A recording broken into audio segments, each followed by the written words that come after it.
Okay, this is Big Boss from Foxhound Woodsball, coming to you from Fort Lauderdale, and from my blog page over at outerheavenpaintball.blogspot.com. I'm also repping guys from Acid Tactical, so you could check them out over at acidtactical.com. Anyway, if you guys know me for a bit of time, you guys know I like my military history, I like my equipment rundowns, I like my shit like that, so I kind of jumped into the multicam rabbit hole while wearing his genuine United States Army operational camouflage pattern, their OCPs, which replaced their bullshit UCP, that abortion pattern. But I digress. I'm not reviewing the uniform.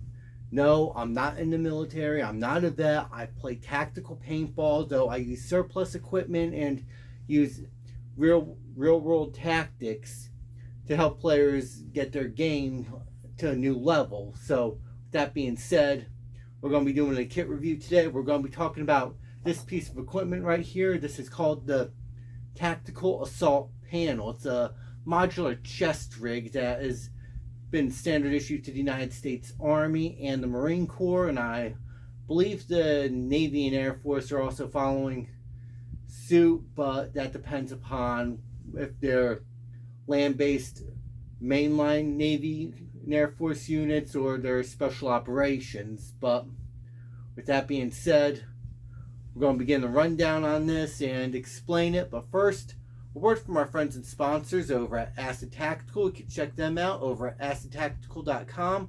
We'll be back right after this.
The idea of a chest rig being used by American forces is nothing new. This is especially true with special operations units dating as far back as the Vietnam War, as you see pictured here. Units like the Navy SEALs, Special Forces, working with their indigenous allies, and the Studies and Observation Group, as well as other covert ops units of the period, would often use captured chest rigs they got off of dead communists, or they'd go to a village and have a custom job done by the mama-san, or have stuff from Japan brought over that was made by American tailors.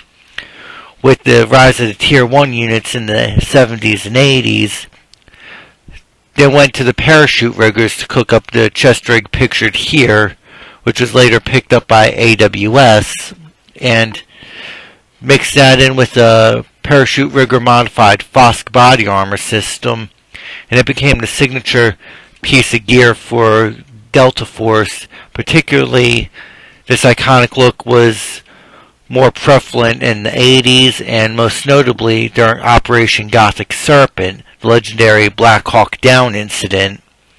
But as you see pictured here, various configurations of this kind of kit were prevalent throughout Delta Force, as well as other Tier 1 groups, leading into what we see today with the modern chest rigs that you see commercially, the Ranger Rack systems that we see, as well as companies like Spiritus, among others. They've been very popular with U.S. Special Forces as well as Tier 1 units. Or you see with CIA Ground Branch going old school with Chi-Com chest rigs. That or commercially available chest rigs, as you see pictured right here. This picture and the one coming up right after this one here is Chris Pratt, from Benghazi. Well, before that was some CIA contractors. Okay, I hope the history rundown was enjoyable. I know I could probably talk a lot longer than that, but still, for this one, I wanted to move this thing along. Now, I got up here as an example my Glorifier Elite Plate Carrier. I've begun to like this thing a lot, and one, I like the multicam setup. Two, you get the idea, but it goes with the OPCs I'm wearing. But as you can see, I loaded this thing down with everything that would be your typical infantry soldier or special operations personnel for a very specific reason, to demonstrate some of the things you can do with it. You got 2 magazines, well, 3 mags here on the cummerbund hooked up. You got them on this side too. You got it set up so that way you could run pistol mags. You got it here for 203 shells if you're running M203 or a 320 grenade launcher. 3 mags up front, which are your easiest to get at, and you could get at least 2 of the 3 mags on either side, depending upon if you're left or right-handed, of course, though I found it a little difficult to reach across like that wearing a plate carrier, so that's kind of a no-go for me, but it is what it is when you're setting up for an operation. But as you can see, this is what guys were setting their stuff up as. On the back you'd have your Camelback, you'd have additional kit on there if you're doing breaching work. But needless to say, a lot of mission profiles that the guys in US SOCOM are doing kind of disallowed the use of body armor, especially if they're doing long-range recon work, if they're doing anything like quick snatch and grab, low-profile stuff, or if they were in a combat operation that made body armor a serious hassle. So it's kind of stayed with the mainline guys, but that was one of the things that also was being looked at during training. It's like, if you're just doing like a battalion run, guys just throw on the fighting load carrier, ruck up, and head out that door. And running with full plates and a Kevlar helmet wasn't exactly the smartest idea. So, that being said,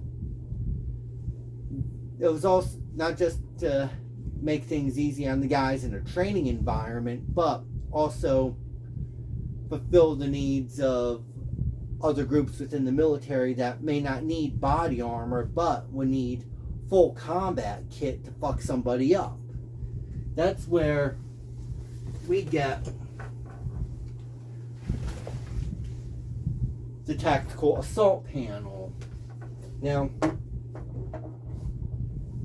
this thing is a rather unique setup.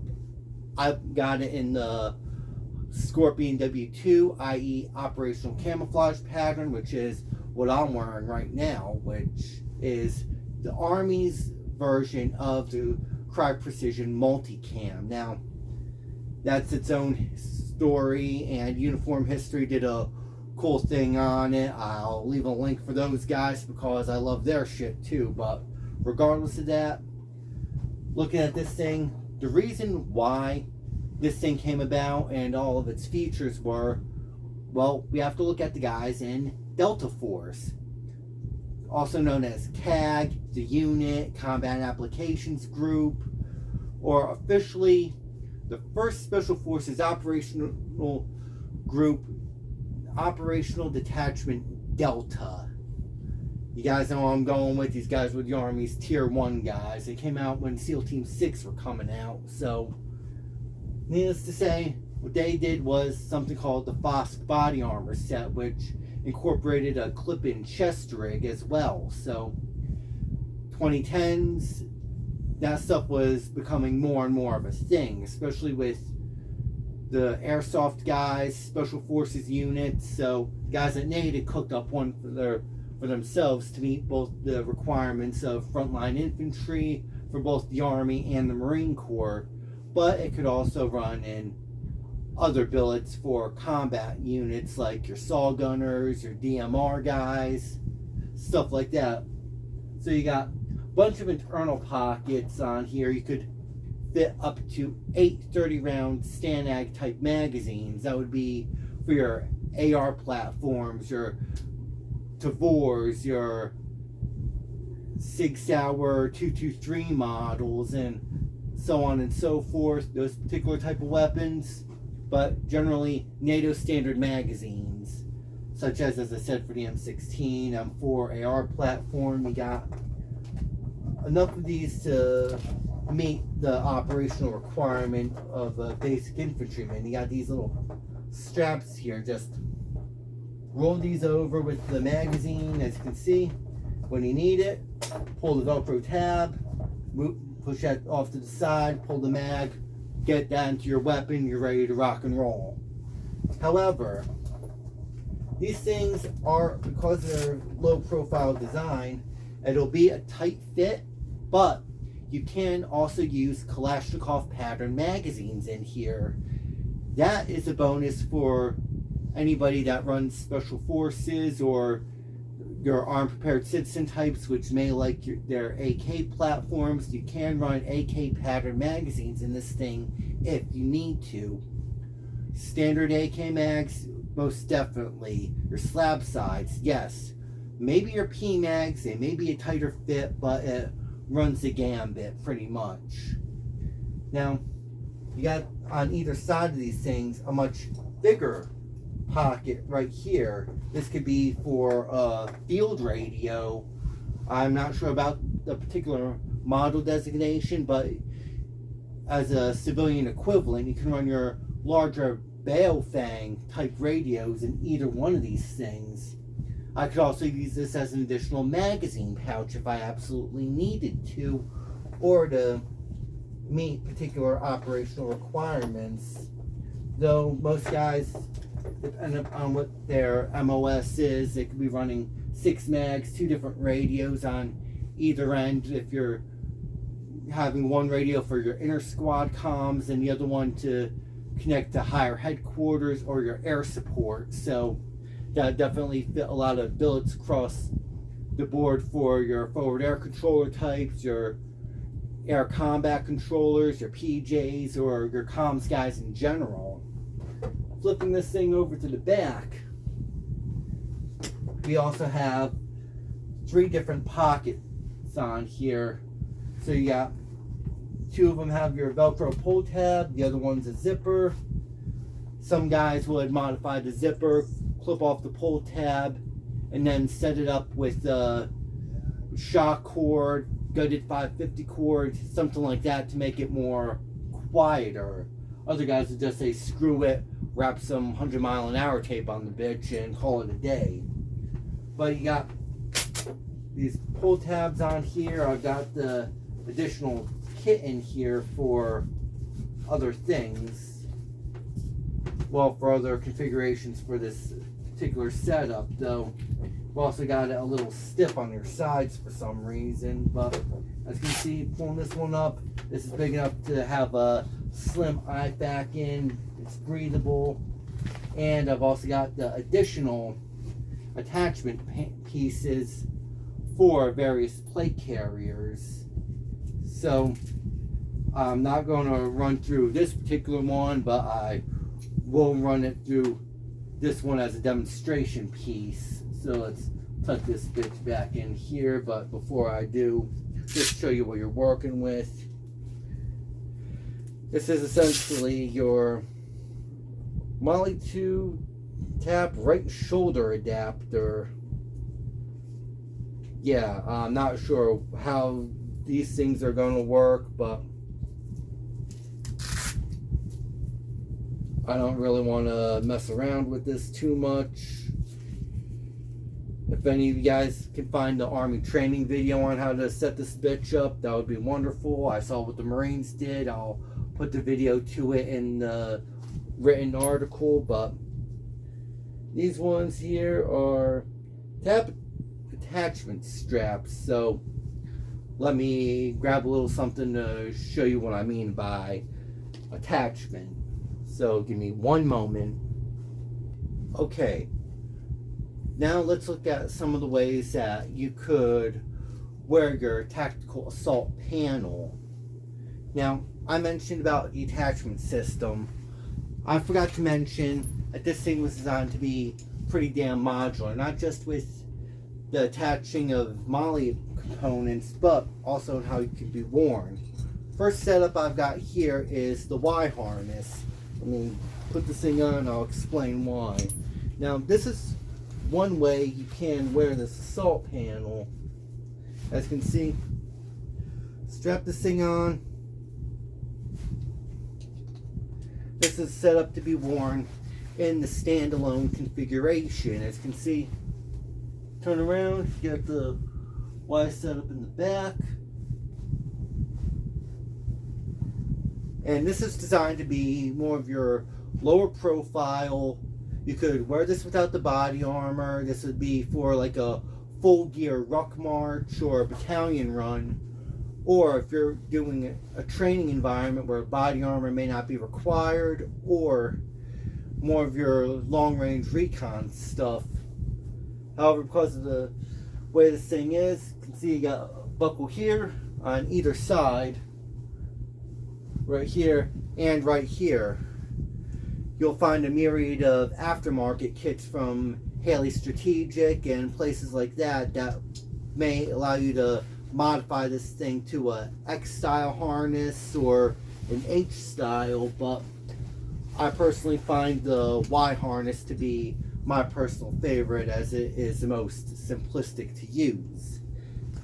Now, other ways to do this is mounting it directly to a plate carrier system. I got 3 different types here. Now, I'm not sure why they have a right shoulder and left shoulder adapter, but I do not know how to work with these, and my body armor system is not configured for this particular thing, so this goes bye-bye. Now, you got what would be these two here and this thing here. I've got the other one hooked up already to the vest, and you've also got some other buckles that clip into your MOLLE webbing on either side here and here. Now I've already got it set up so that way I just have to clip it on off the Y harness and clip it onto the carrier, and vice versa. No need to adjust it. I have both my harness and my vest set up for my particular body type, so that makes it easy for me if I ever had to do shit. But long story short, you got these type of connectors. Now, the Marine Corps version, it was just fit into a ring and do it like that. However, not sure when that one was made, so we'll do the Army style. And as you can see, we're going to feed it in through the top here and just pull up. It's going to make contact like this with your PALS webbing. Just fold it over like this, and you can do it the same thing on this side. Pull up and adjust as needed. Let me unclip this thing. And yes, you can find the repair kits for these things almost anywhere that sells your basic surplus stuff. Amazon, eBay, things like that. If you really had to change out these clips for any reason. There's an entire repair kit for that kind of thing. But long story short, you would clip this in here and here. Make sure you tighten it up for your particular preference or how to properly wear it on your kit. You clip it in on your side here and in here, and that's one way. But the other way is going to be with this particular type of attachment system. So what you'd want to do is disconnect from your plate carrier shoulder, just slide this thing on here, clip it back on. This is how my thing is really set up for. So let me get these attachment points out of here. This was a decent thing, but my plate carrier is not really optimized for them. Neither is the adjustment points in general on my rig. So get rid of those and just attach them up here and here. And now everything is sitting properly. When you put it on, it'll fill out. The dangler will be right underneath the carrier, and the plates are where they need to be. That's pretty much the ways that you can attach this thing if you're not going aftermarket. But what other kind of configurations can we work with this particular system if you're running it for various purposes?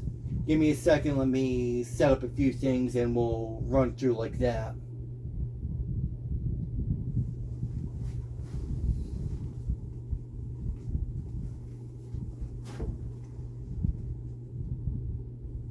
Okay, before I get into different gear configurations, I want to explain the setup on this one. Now, I got a couple of these Condor Molly straps down here that I got a 4-pack off of Amazon to hold my dangler right here to give it the room it needs to dangle about and give it that clearance from Molly other pouches. But here's what I'm talking about. Now, you see how I got my T68 mags hooked in here. These mags are pretty much in here, but because, as I said, you can't hold AR and AK magazines in these pouches, if you're running an AK in here, you got to modify it a bit with some shock cord here. And I made the pull tabs here with 100-mile-an-hour tape.